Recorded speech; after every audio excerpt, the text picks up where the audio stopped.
మొదట మంచి విషయాలని దానికి చెప్పుకుంటూ వెళ్ళాలి.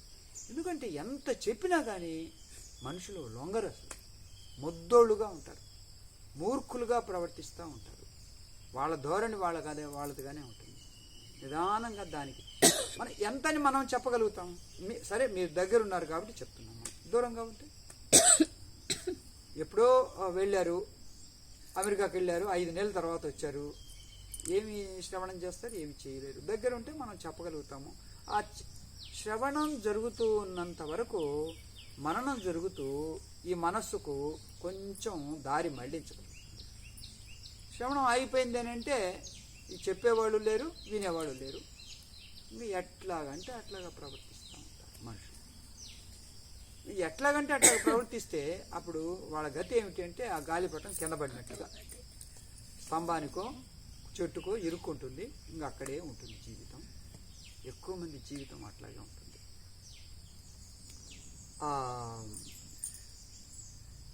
అహంకారం ఎప్పుడు అడ్డొస్తూ ఉంటుంది. దాన్ని మంచి గమ్యానికి, మంచి దారికి నడవటానికి ఆ అహంకారం ఎప్పుడూ కూడా అడ్డొస్తూనే. అందువల్ల మంచి మార్గంలో ఒకసారి చెప్పారు స్వామీజీ, మనం మంచి మార్గాన్ని స్వీకరిద్దాము, అది మన మంచికే. ఆహారం 1-2 పూటలు చాలరా నాయనా అన్నప్పుడు ఒకవేళ చెప్పే వ్యక్తి పాటించకపోయినా కానీ అది మంచిదా కాదా అని ఆలోచించాలి. 2 పూట్ల మంచి. ఏకే భుక్తో మహాయోగి, విభుక్తో మహాభోగి. మరి పొలాల్లో పనిచేస్తూ ఉన్నారు, సరే అప్పుడు 3 పూట్ల తినచ్చు. మనము అంతా కూడా సాఫ్ట్వేర్ జాబులతో చేస్తూ హాయిగా కూర్చుంటూ ఉన్నప్పుడు మనం 3 పూట్ల 4 పూట్ల తినాల్సిన అవసరం ఏంటి? దీనికి బానిస అయిపోతే ఇంక తింటూ ఉంటారు.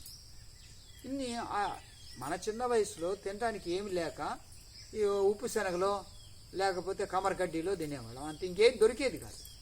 ఇప్పుడు అందుబాటులో ఉన్నాయి అన్నీ. సైన్స్ టెక్నాలజీ అభివృద్ధి చెందిన తర్వాత సుఖ సాధనాలు మన కళ్ళ ముందుకు వస్తున్నాయి, మన చేతులకు అందుబాటులో ఉన్నాయి. వాటిని కొనుక్కోవటానికి డబ్బులు వచ్చేసాయి, తర్వాత జబ్బులు వచ్చాయి.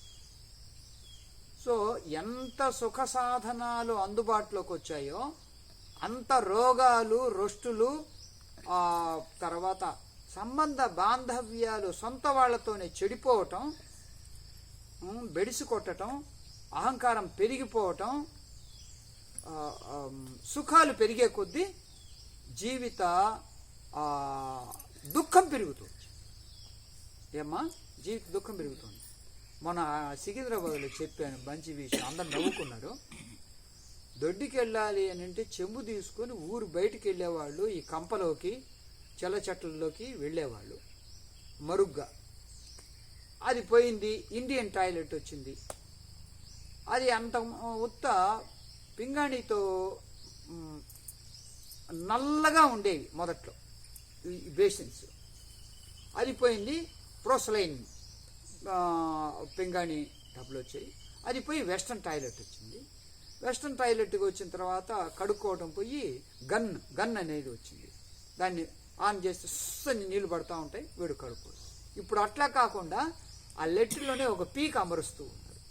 ఆ వెనక వైపు ఇక్కడ తిప్పామంటే ఆ నీళ్లు పడుతూ ఉంటాయి, వీళ్ళు కడుక్కోవటం అంతే. ఇంకా నీళ్ళు కూడా పెట్టుకోవాల్సిన అవసరం లేదు. అంత సుఖానికి అలవాటు పడ్డారు వాళ్ళు. వెస్ట్రన్ దేశాల్లోనేమో అది పేపర్ తెచ్చుకుంటారు వాళ్ళు, పేపరే